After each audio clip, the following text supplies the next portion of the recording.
They hate when you elevate. They stacking up losses, I'm handing them out, yeah, I had to go delegate. They feel like I'm floating, I'm lost in the moment, that's why I can levitate.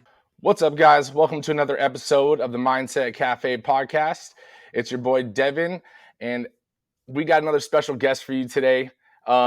Before I introduce him, I got to tell you a little bit about him. He has been on stages with, figures like Ed Milet, Mike Tyson, Tim Tebow, and many others. He is a serial entrepreneur, so I already know that this episode is going to bring a lot of value and a lot of knowledge to those aspiring entrepreneurs and those in their first years of business. But serial entrepreneur ran and owns multiple companies. You might know some of them: roofing.com, Repcard, and some others. He's in the real estate space, but I got to introduce Hunter Ballew. Thank you for coming on today. Yeah, man, I appreciate you having me. Those are high expectations you set there. I hope I can live up to that. Oh no, I mean, I don't doubt it. Honestly, your resume already speaks volumes, but today it's mainly about getting into the mindset of your path, your journey, right? And I mean, I know you've built it, you've lost it, you've been stressed about it, you've done already a lifetime of multiple people of stuff in your time here, and I mean, I can't wait to see what you do in the future. Yeah, man. So let's dive in. Your background before an entrepreneur, right? You were in the Marine Corps, and then you were in the fire department, and then you turned to entrepreneur. So let's start off with, why did you join the Marine Corps? Yeah, yes, that's a good question. So for me, man, I'm from a small town. I'm not from LA or anywhere big. A little small town here in the mountains of South Carolina. I'm still here. I love it. I came back here, and so for me, my parents were kind of in the drug scene, like they were using drugs when I was in school, and it split me and my brothers up. I went to one set of grandparents' house. My younger brothers went to my other grandma's house, and man, I just wanted to get out of town and make a name for myself and just figure my life out. I just knew that I wasn't like a traditional student. I didn't want to go to college. I wasn't super good in high school. I just wanted to get out of town. And actually, it stemmed from 9/11. I was in fifth grade for 9/11. And when that happened, man, I remember turning on the channels and just seeing like 62 of 65 channels. It was 9/11, everyone talking about it. And you were seeing the Marines in their uniforms. And I just wanted to be in the Marine Corps. So did that for 6 years, went to the fire department, did that 5 years full time as a firefighter EMT. And I always had this big goal to be a millionaire by 30 was really the goal, man. And you start doing some quick math. Like, I'm not super smart, but I also can do quick math and realize that 24 grand a year at the fire department is not going to get it done. So yeah, I just started like some small businesses on the side, and that evolved into more, and eventually me leaving the fire department to start my own business. Okay. I mean, that's interesting. I mean, it's one of those things where, when you start to realize that if you have those aspirations, I mean, you were able to take that leap. What was going through your head, when you were deciding to leave the fire department? Did you have any, I mean, because going from the Marine Corps to the fire department, I'm not sure if you had a lot of like sales training and stuff like that. So what were your challenges right out the gate? Yeah, what's funny, you mentioned sales training, man. I think that I was super blessed that I had a grandpa that had a landscaping company, very small landscaping company, like did 30, 40 yards, nothing big at all. But just growing up and getting out there and skipping school some days, and during the summers going and working with him to make 10 or 15 bucks a day, watching him interact with homeowners, I think from a young age, I started picking up on how to communicate with people. And even, you know, starting at 5, 6 years old, going out in the field with him to then when I was 8, 9, 10 years old. And from there, wanting to go to the flea market, to the jockey lot. I don't know if you know what that is out in California, but Yeah. it's like a kind of like a massive yard sale where people go. You could have hundreds of people, and I would go get stuff and resell it. I'd get, old stuff that my grandparents had that they didn't want anymore. Or a good example, this is funny, is I had a dump down the road from where I grew up. It was like a quarter of a mile from where I grew up. And I would go down to that dump and find stuff that was like still usable. And one of the things that I would sell a lot are these old insulator for telephone poles. They're like glass insulators, and they were not useful for anything other than a paperweight. And people liked them because they were an antique. So I would get those and I'd sell them for $3 at the jockey lot. So I just started learning from an early age like what it felt like to make my own money. So yeah, when I was at the fire department, I didn't have any of that training. It was just buying courses and investing in coaches and going to events and like, dude, I was spending all my money just reinvesting into myself. And then in 2015, the year I finally decided to leave the fire department, um, in September of that year, I was on a trip to Louisville for a Clemson game. I'm a big Clemson football fan because they're right down the road from us here. And I was there in Louisville, and I got a call that one of my good friends and my old partner from the fire department had been hit head on. He was coming into work one day on his motorcycle, and a guy running from the cops swerved over the lanes and hit him head on, and it killed him. And at the time, I was 24 years old. He was 30 years old, brand new baby girl, beautiful wife, and he was gone, man. And it was like for me, the first moment in my life that I felt like someone was taken too soon. Like I had lost that grandpa that I was really close to. I had lost an uncle, but those things are kind of expected, when you get up in your 60s and 70s. But for Jordan, man, it was so different, and it hit me hard in that moment. I made a promise to make every day count. I ended up writing my book called Make It Count, and he was the inspiration for that book. And yeah, that happened September 17th of 2015, and just a couple months later, December 22nd of 2015, I left the fire department to go chase my dreams. And I tell you that story because one, like I realized, okay, we're not promised tomorrow. We got to take action. Like do it. Don't have the regret. Even if you don't die an early death, like you don't want to have the regret later on that you didn't do it earlier. Secondly, is Jordan didn't get any more days to chase his dreams.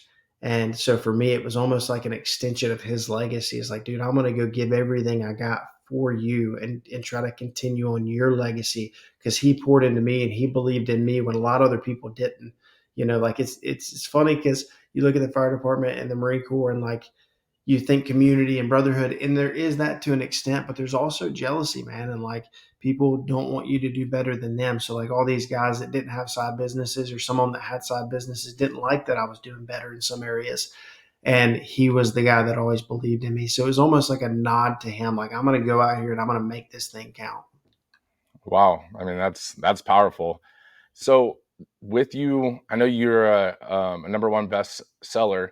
Um, but did you write the book? Was that more recent, or was that when you were in the fire department still? No, that was 2022. I released it. I worked on it a couple of years and released it in 2022. John Maxwell did the forward for me. Yeah, we were super blessed, man. We hit number one on Wall Street Journal, bestseller, Amazon, USA Today. Like it was really cool to see that. So very thankful for that. I mean, that's awesome. That's like kudos to you for that. I mean, writing a book, let alone making it that big and having someone as powerful as John Maxwell, forward it. That's awesome. So I commend I you for that. almost failed my 12th grade English class, man. Miss Looper, she passed me, bro. I shouldn't have passed it. She gave me like, I don't remember what it was. It was like 15 or 16 one-page essays to do as like extra credit to get my grade up to a 70. So it's funny to think about that. And then you just continue to invest in yourself. And it doesn't have to be the traditional route of college. Like just invest in yourself. And for me, I was very blessed that my wife came alongside me. She helped me. I actually hired a lady to help me because that was the hardest thing I've ever done is writing that book, just because my mind is a million miles an hour and to have to sit down and write it. And then, and then, beyond that, you're trying to remember, did I already say this? How many times did I say this? Did I tell this story? Because it's 40,000 words, 50,000 words. It's a lot, dude, to Yeah, try to remember. So building out a framework or hiring someone like I got a buddy, Chandler Bolt, that helps people write books and build a framework and publish it and self-publish it so you own the rights to it. Yeah, invest in yourself. You can never lose, man. that's awesome. So let's dive into investing in yourself. You said when you were in the fire department, you were already starting to, go to events and stuff like that, right? Yeah. So what made you take that step? Were you already planning to become, to basically lead the fire department when you started going to events, or were you going to events because you were doing side jobs and you were just trying to improve those side jobs? Yeah. I think I knew pretty early on at the fire department that I wasn't going to be there forever.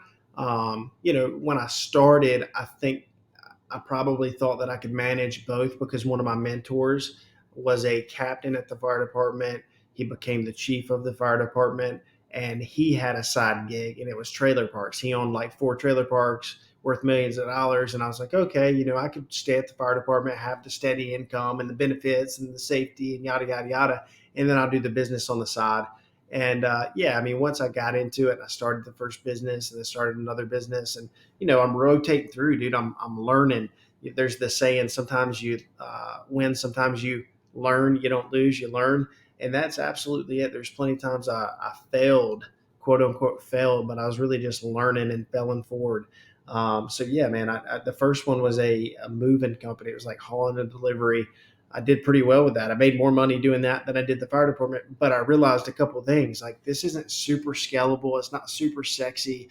The profit margins are decent, but it's just not like scalable. It's not something I'm going to be able to sell for a lot of money one day, and it's hard to manage.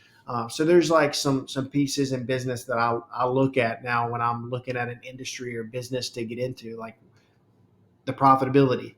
How profitable is it? The scalability. Is it exitable? So exitability. The liability. That's another one. Like, what kind of liabilities involved? For me, another example is for that one is like when people get on Amazon or they create a product or something. Dude, I want to stay so far away from electronics. Like, unless you've got a ton of money to blow through. I'm not saying it can't be done. There's plenty of people that do it. The Pavlok guy, he's done a great job, but most people are not going to have success. And like, again, not to say you can't do it, but you're always looking at odds, like risk versus reward. What's your odds of doing really well and making millions of dollars or $100 million or $1 billion on this thing? You want to be in the best odds category you can. Right. No, I completely agree. So what was that business, or what was that turning point that you decided, okay, I need to go full force and, basically, check out of the fire department? Yeah, I started to feel it hardcore in 2015, and then when that happened with Jordan, with him passing, it was really like, okay, I've got to do it now. I mean, it was just literally a couple months went by, and then I went ahead and turned in my resignation, said, hey, I'm out. I'm going to go chase this thing. And, what's funny, man, is the thing that I thought I was going to do full time when I left the fire department crashed and burned within a month. I had a couple guys I was working on this project with, some tech stuff with e-commerce. Within a month, it went bust. Just some issues with coding and one of the guys involved, and like, long story, but it just didn't work out within a month of me leaving the fire department. And when I left the fire department, I'll never forget, my chief looked at me and he said, Ballew, are you sure you know what you're doing? And I took it as an insult, in the moment. And I was like, yeah, I know what I'm doing. Like, I will not be back here. You don't have to worry about that. And he's like, well, this is like pretty safe here. You have the benefits and all the things. And it was just a slap in the face to me. And I was like, I'm going to figure it out. So when that went bust, I'm like, oh my gosh, you kidding me? Like, I will not go back to the fire department. Just my ego wouldn't let me do that, right? I'm too stubborn. So it was a grind, man, just figuring it out. I had saved up a good bit of money from like flipping boats and cars and trailers and real estate and stuff while I was at the fire department, but I blew through most of that money in the first year, dude, just reinvesting into myself. It wasn't on stupid stuff. Like, me and my wife didn't do any crazy trips or buy nice cars or anything like that. It was just reinvesting into myself. And I've kind of always been like that, like delayed gratification. I know the payoff will come. And it took some time for us to grow, that first business, Cornerstone, our roofing company, and then sell that thing for tens of millions of dollars. But it happened with time. And so that's still the mindset. Even now, like, we bought that company back. We build other companies. We partner with other companies. But I'm just very long-term focused in everything that I do, knowing that the payoff will come one day. That's huge. I mean, that's the biggest part of it, is realizing that, because I think it's over glorified to an extent, like becoming an entrepreneur, like you're going to be an instant millionaire, and all of a sudden you're going to be feet up on the beach with a Corona in your hand, and it's like, Yeah. that's not it. Like, you go from trading an 8-hour day to 24-hour days, And especially in and roofing. if you're a real entrepreneur at heart, man, I feel like when the payoff comes, you're ready to go again. Like, and I hate saying this about myself. I wish you could hear it from other people's perspective. But like the day that we closed on Cornerstone and the money hit my bank account, we were at a retreat, running a retreat for 30 other business owners, and it was like business as usual. Like, okay, what's next? I'm ready to go. There was like of course, there was a little like celebration of like, man, it freaking finally paid off. I remember that. But it's not like we went and did some big vacation and took off for months or anything. No, it's just back to work, like business as usual. How do we grow the next one? And I think for like people that are truly entrepreneurial and have that long-term vision, that's how they are.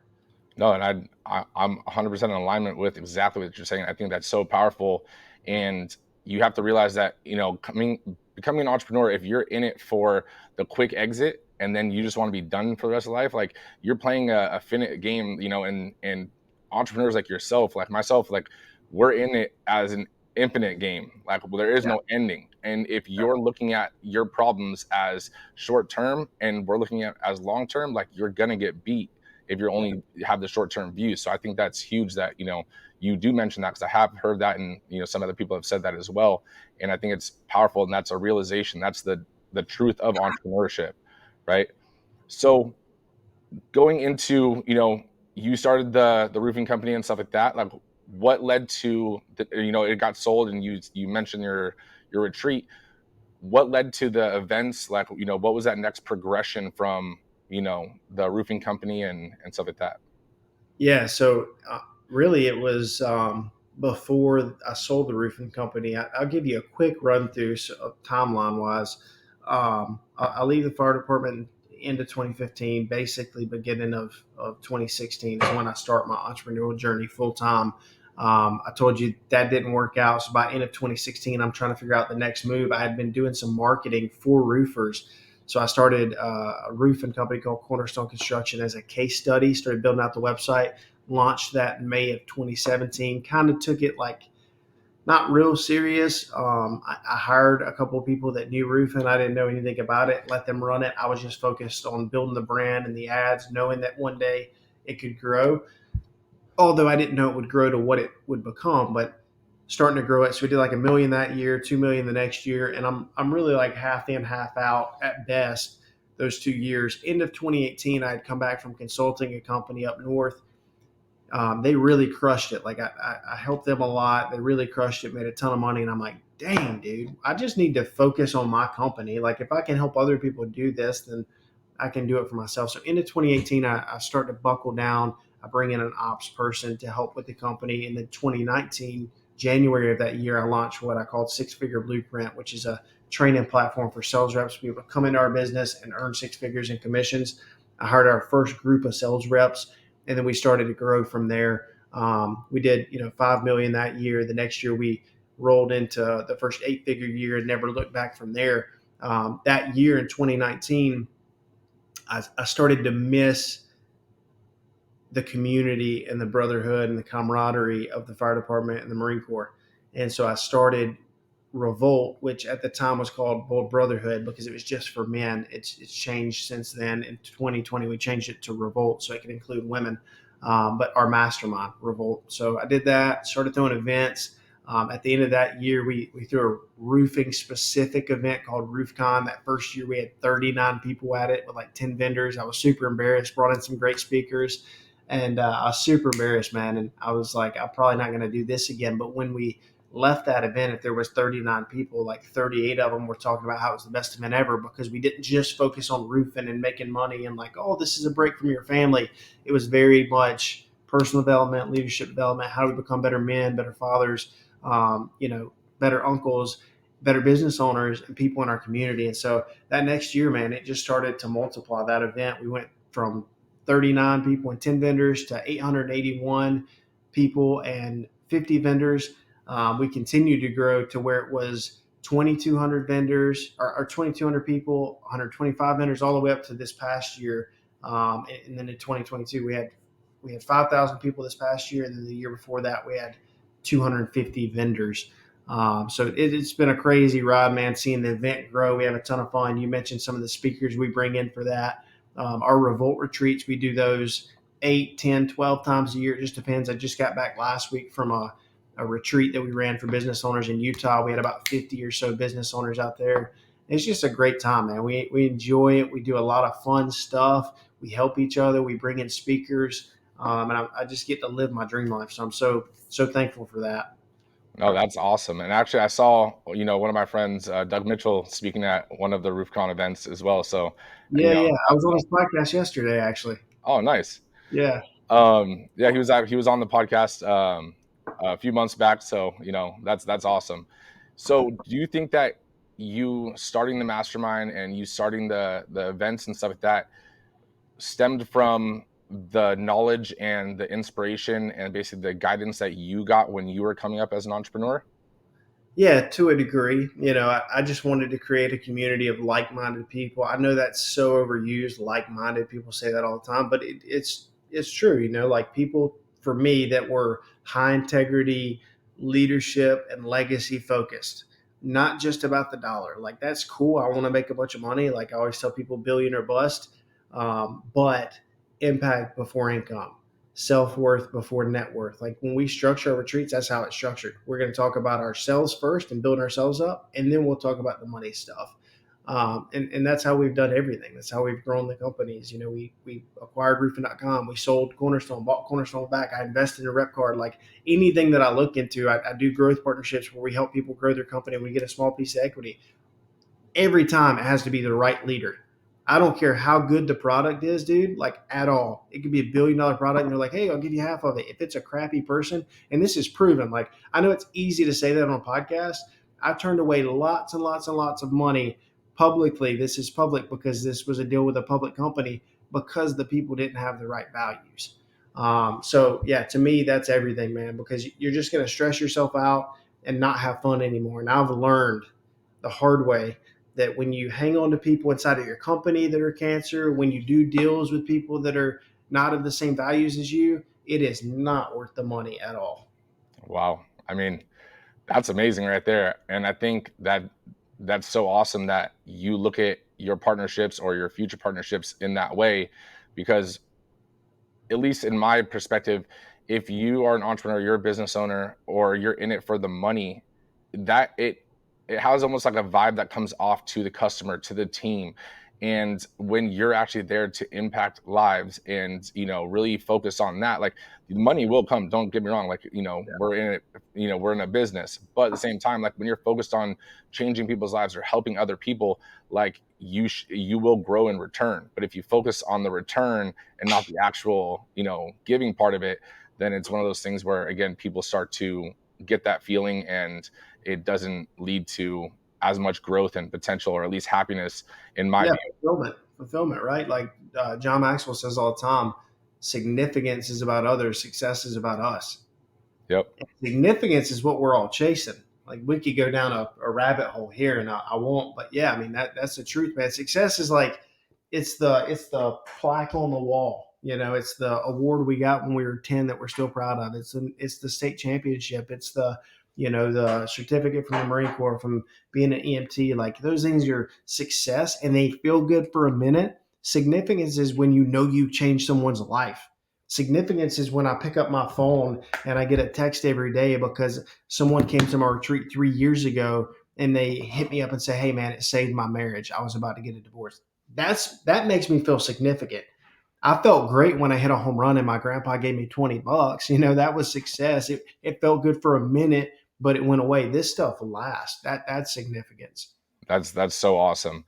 I mean, I that's what we're trying to do with the franchise as well. I mean, literally pretty much following in your footsteps in the view you have with your partnerships. I know we just launched the franchise company, but we're trying to create that mastermind aspect to it as well, because we are creating a community. Like don't get me wrong, like we're in business, but I love fitness because of those text messages, because of those customers or those clients that come in and they're so amped up to tell you their results, and that like fuels your fire and your motivation, right? So it's one of those things where as we're building out our franchise, that's the same thing that we're doing. Like we're looking for other people that at least have a passion for wanting to change other people's lives, right?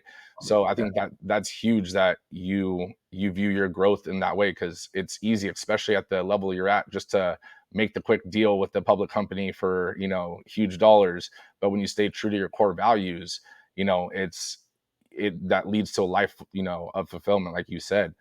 I want to touch into your home life, because you have so many things going on, and I know you're a father of two.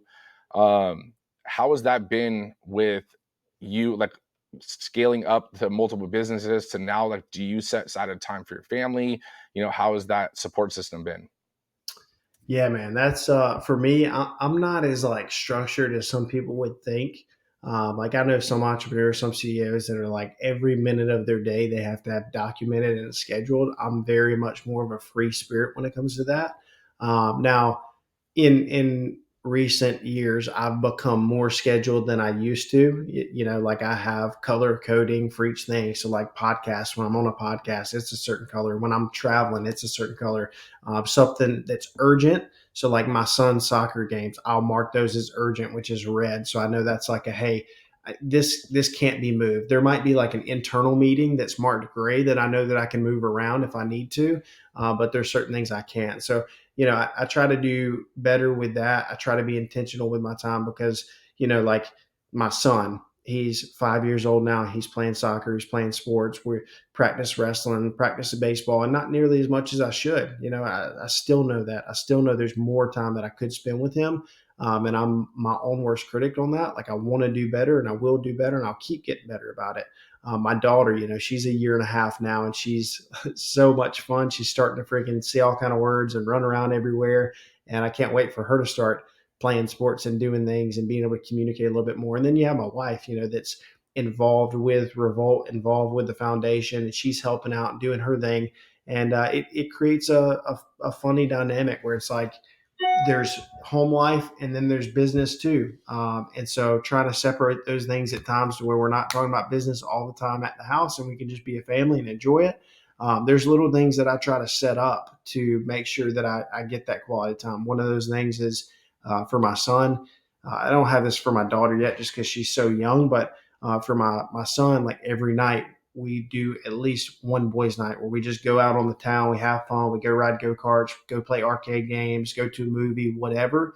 And then for my wife, once a quarter, we do a getaway where it's just us. So we'll go, even if it's an hour away to Asheville, North Carolina, and stay at the Grand Bohemian and go eat at the Brazilian Steakhouse or whatever. Like we'll go spend time together.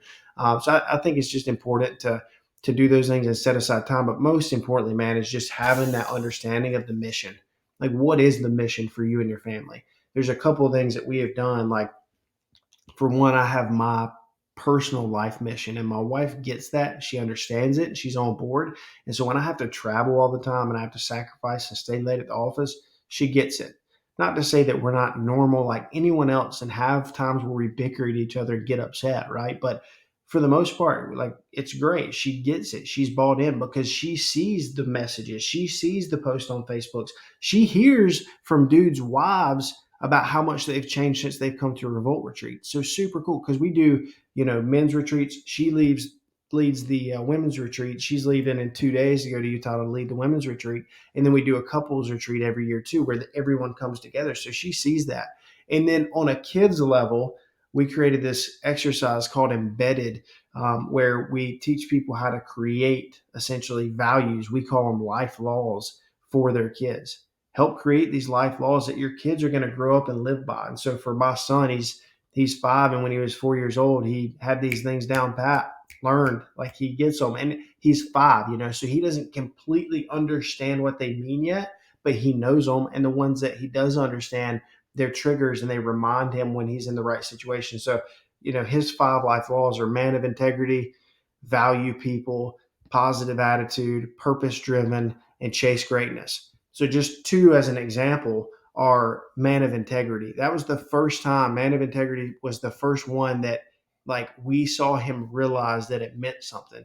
He found a sticky note out here. We have like a gym in our headquarters here for everybody to work out. And he saw a sticky note on the ground and he picked it up and he came running up to Maggie, my wife. he said, "Mom, my life laws, my life laws." And she's like, "What are you talking about?" And he was 4 years old at the time. And she's like, "What are you talking about?" Like, thought maybe that I had written down his life laws and he was handing them. And she's like, looking at it, and it's not life laws. And he's like, "Dad said if I pick up trash, that's being a man of integrity." And so the whole point is like, when no one's looking, do the right thing. Now, he didn't completely get it. He kind of bragged on himself, but I'm happy, at least he did it. There's been times we've been at the park where he just darts off. We're walking towards the park. He darts off by himself. I'm like, "What are you doing, bud?" "I'm going to get the trash." So just little things like that. Positive attitude's an easy one. Chase greatness. When he's whiny and we're freaking 10 o'clock at night, because, people might hate on me for this, but dude, I'm not like a put my kids in bed at 6 o'clock at night. Like, my son stays up with me late and we hang out because that's my time with him.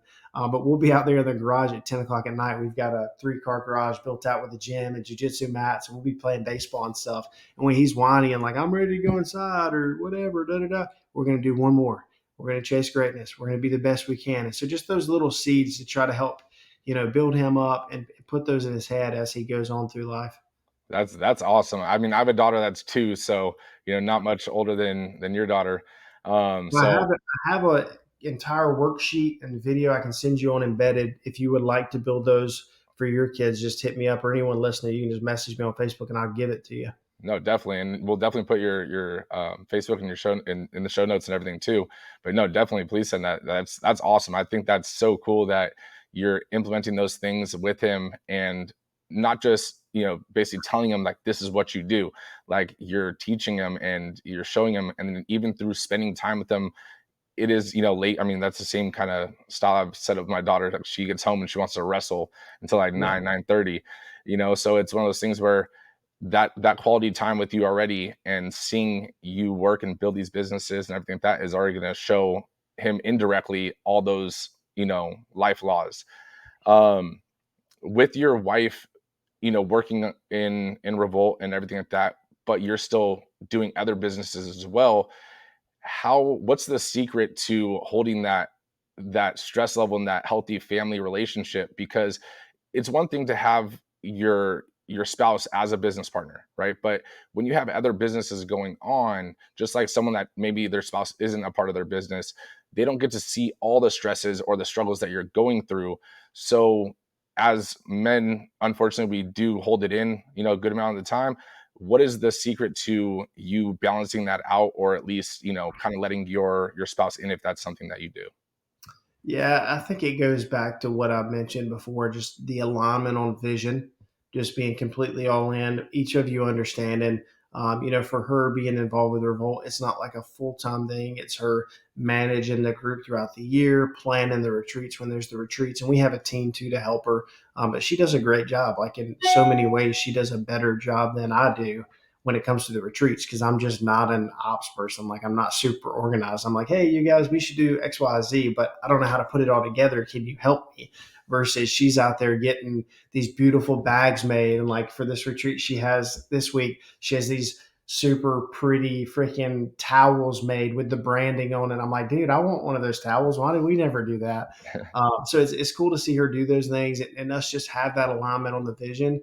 But at the same time, with the other businesses, no, man. I mean, I don't just go and talk to her about everything, because I don't want her stress to rise when if I did tell her about every little issue and every little business that I carry and I worry about, because I don't want her thinking about it too, because then it's only going to create more stress within the relationship. So there's, outlets for me. And those outlets, unfortunately, aren't even like my own mastermind, because I'm there for those guys so they can use my ear and I can listen to them, not the other way around. So I have my own outlets. I pay for a coach, one-on-one coach, that I talk to every month. I talked to him yesterday for 90 minutes, just dumping, brain dumping. A lot of times it's just him being a sounding board for me. But I think every entrepreneur should have a coach, a mastermind, a group, something that they're involved with. That's awesome. And I think that is so important, because you don't want to necessarily bring everything home or stress out, your significant other with the problems, because again, it's just going to create more stress in the relationship, in the household. Um, but there needs to be an outlet, right? There needs to be an outlet. Sometimes people just be like, okay, well, yeah, I'm going to work out and that's my outlet. But we do need an outlet of having that soundboard, like you said, for your coach. I mean, I have a mentor as well as, I'm part of a mastermind too and stuff like that. So it's like one of those things where being around the cliche term like-minded people, but also being around other people that you can vent to without judgment, and that's going to be that listening ear and give you advice if needed, right, is so big and so important. That being an entrepreneur, like, it's not a it doesn't need to be a lonely game, right? Yeah. Other people have overcame those obstacles, other people have gone through those stresses, so why not talk to other people and overcome your stresses sooner, right? You know what's super cool, man, is we do a fireside chat at our Revolt X retreats. We run all kind of retreats, and we have one we call our Revolt X retreat, which stands for the Revolt Experience, and it's kind of like our foundational retreat. It's what most people come through first before they join or come to a member retreat or whatever. And last year, I created this form, and it's called the Struggle Form. And so I have people go through, and we basically, me and my team, we went through and we brain dumped every struggle we could think of that people have brought up at retreats in the past. And this is for men and women. So it could be like one bucket is addiction. So porn addiction, sex addiction, alcohol, nicotine, any kind of drug you could think of. Another bucket is past trials. So you've been abused. Maybe you're a felon. Maybe you have PTSD. Maybe someone in your family died and that's still rocking you hard. Maybe you had a bad breakup with a partner, whatever. Then there's relationships. Are you having a tough time with your marriage, your spouse, your kids, your stepkids, your ex-wife, whatever. And there's all these things, like 50 different things. And then for each one we have on this page, there's a check mark. There's two boxes. The first box is for I'm currently dealing with this struggle. And the second box is I've overcome this struggle. So in a scenario, you could have one lady at a retreat that says, hey, I've been abused, sexually abused, and I can't get past it. Like, I'm really struggling with it. And then you have, on another hand, you have a lady that says, hey, this has happened to me. And while you can never fully get over it, she's worked through it and started to overcome it. She feels like she can help and provide guidance to this other lady. And so we created these forms for that purpose. And so we have them do it. And at the fireside, dude, we go through my team and we'll match. Boom, boom, boom, boom, boom, boom, boom. And it's usually about 95 to 100% of the time, every current struggle, there is another person in the room. And this is only with 30 people. This isn't like our big group of 100. This is where 30 people, every freaking one of those that has a struggle, there's someone else in the room that's been through it and overcome it that can help. And so we just at that point play matchmaker, man. It's like people are people. We all deal with the same things. Don't feel like you're unique. Don't feel like you're the only one that has to deal with this stress and this self-doubt and this imposter syndrome and all the things that we deal with as entrepreneurs. We're here to help you. And so, yeah, getting around the right group, man, is invaluable. Like, people don't realize the value of energy. And when you can let go of some of that stuff and surround yourself with people that make you dream bigger and realize what's possible, your energy goes up and your value is higher. 100%. And I think that's so cool that you do that. That's, I mean, as simple as that sounds, it's the principle of it. And that's why we join masterminds. That's why we join these networking groups. I mean, coming from you, let's say if you were to just get on stage and, give the answers to all the check marks, right? It's a lesson. It's like at school, you're listening to a lecture, right? But when you have someone that is your peer, essentially, in these events, giving you their perspective and it resonates different sometimes. Yeah. Right. So I think that's amazing that you're doing that and you guys decided to switch that. Honestly, I'm interested to see how that affects when you have like a group of, 100, 300 people that do it. Cause I think that'd be huge, like little breakout groups and everything. So is that your international event that you guys do? So Revolt is the mastermind. Yeah, we have the mastermind for business owners. We have the retreats. We do have a smaller conference that we do. We started 2 years ago. It's way smaller than a RoofCon. We'll probably grow it at some point, but just keeping it small right now. We have done, like, I did that trip to Africa with Revolt. We took a small group over there to do some mission work. That was pretty cool. And then we have like apparel and stuff. And you got malaria or something like that twice Yeah, in Africa? malaria in Africa. Yeah, it was a wild ride, man. That's crazy. What was that experience like? Did you have to heal up over there, or did you have to fly back? Yeah. So it's a 2-week incubation period. So you don't know you have it for for 2 weeks basically. And I got it the last night I was there. Like I know exactly when I got it. The entire trip we were there, it's like 10-day trip or something. Didn't see any mosquitoes till the last night at a restaurant. They're all flying around. There's candles and Oh, stuff. And they never landed on us. And so I'm like, cool, whatever. We go back to the hotel. Early in the week, I had written this song. I'm not musical at all, dude. Like I can't play any instruments. I can't sing. I'm not musical, but I've always enjoyed writing. And I woke up at like 3 a.m. and I wrote this song called "Need You Now," and I had it done by the time my buddy Joey woke up at like 7 a.m. and he's a worship pastor back in the States. I'm like, hey man, help me put this song together. Like, I don't know anything about chorus, pre-chorus, bridge, whatever. So he helps me. We put it together. That last night we stayed up till 3 a.m. recording it with five Ugandans that were there, and they were like on a praise and worship team. Beautiful voices, man. So we write the song, we record this song, and at the end of it, we just gather up and we're about to leave, and there's like 12 or so of us, like 5 Ugandans and 6 or 7 of us, and we start praying, and the Ugandans are praying for the Americans. And dude, I'm telling you, I felt like such a piece of crap, but I'm like, I got to stop them from praying because I was in flip flops. They tell you to wear long pants and shoes and long shirts and stuff because of the mosquitoes, and I don't listen well. So I'm in flip flops and my feet are getting tore up and I'm like just boom boom on my feet. And so literally the Ugandans stopped praying and I'm like, hey, can we just sit down and like we'll just openly talk to you guys about how we feel about you and we love you and we're rooting for you, whatever. And sure enough, dude, 2 weeks later, I found out I had malaria, and it was a wild ride. We have this challenge that we started in 2019 called Fearless 44, and I was doing the challenge, and one of the tasks is a Facebook Live. So I'm like on my Facebook Live, and one of my buddies that has an orphanage he supports in Uganda and knows if people get malaria all the time. Had not he knew I went, and he hits me up. He's like, "Dude, are you sure you don't have malaria? Because you look super weak. I can like see it in your face, your eyes." I'm like, "No, there's no way." Day goes by, he hits me up again. I just keep putting him off. Like, no, it's not a big deal. He hits up my wife. And dude, it just got so bad. I just remember laying in the shower. We got this big shower with a couple shower heads, and I'm like just shivering, freezing, and hot water coming out on me. And my wife finally walked in and was like, I'm calling the hospital. We're going. And so, yeah, man, went, battled it out for like a week in the hospital, got out. They said I was good. 2 weeks later, it comes back. This time I have it worse, like higher levels. And the first time they had said that had we waited 2 more days, me and another guy got it, that we would have been dead. And so we wow. got malaria and I got E. coli the second time. So it was a wild ride, man. But I learned a lot, gained a lot of perspective in that hospital bed of just what's important because I'd had a tough season of life leading up to that. And so, yeah, just it changes your perspective. You realize what's important in life, your family, and the things that you're doing, and the things that aren't as important. And so, I was grateful for that, man. Wow, that's crazy.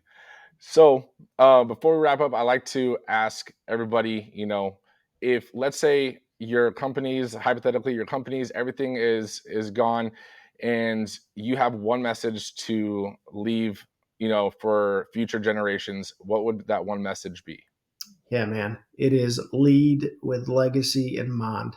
Lead with legacy in mind. Everything you do, like make legacy focused decisions. I call it legacy focused leadership. Like that's kind of what I want to be remembered for is legacy focused leadership, making decisions today that aren't going to necessarily provide a result today or tomorrow, next month, next year, or maybe not even in your lifetime.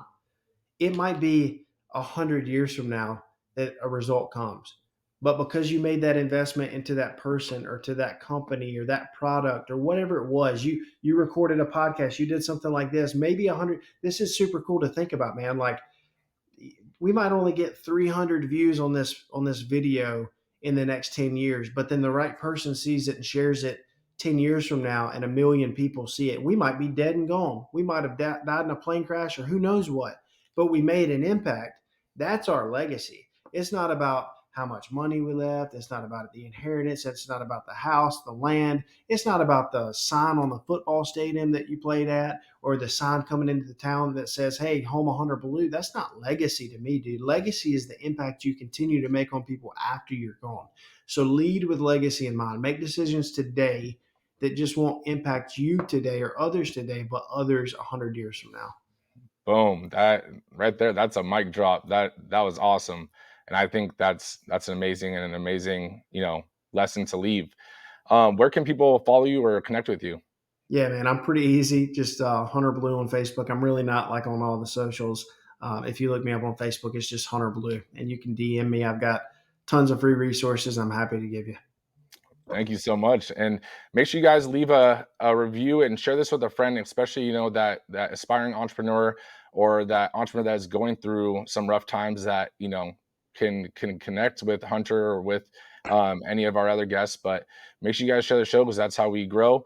But thank you so much, Hunter, for taking the time out of your busy day and hopping on today with at the Mindset Cafe.